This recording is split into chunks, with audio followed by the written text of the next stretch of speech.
بلدهم رغم بعض الاعتداءات من قبل متطرفين ورغم إغراءات إسرائيلية.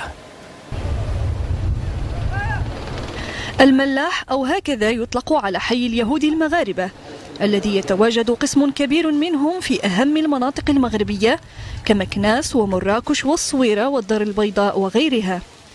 فالتسامح والتعايش الصادق بين اليهود والمسلمين المغاربة معروف عبر تاريخ المغرب منذ القرن الثالث قبل الميلاد.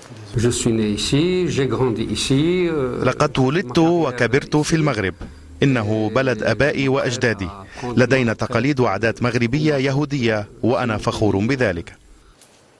حظي اليهود المغاربة بحماية العاهل المغربي الراحل محمد الخامس من تهديد واعتداء الزعيم النازي الألماني أدولف هتلر، ما جعلهم بعد ذلك يعترفون له بالفضل ويساهمون بشكل كبير في الحياة الاقتصادية والسياسية بالمغرب.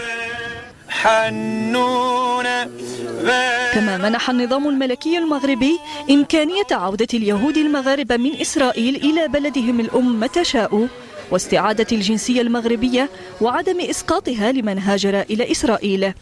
ورغم بعض محاولات استهدافهم من قبل بعض المتطرفين ودعوة زعماء يهود للباقين في المغرب بالهجرة إلى تل أبيب، فإن كثيرا منهم لم يستجب.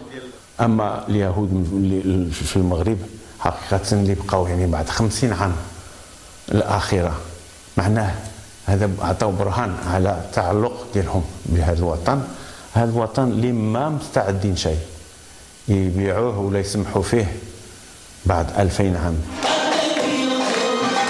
وعلى مدار أعوام يعيش اليهود المغاربة بسلام وطمأنينة محافظين على شعائرهم الدينية التقليدية اليهودية. إكرام الأزرق، MBC.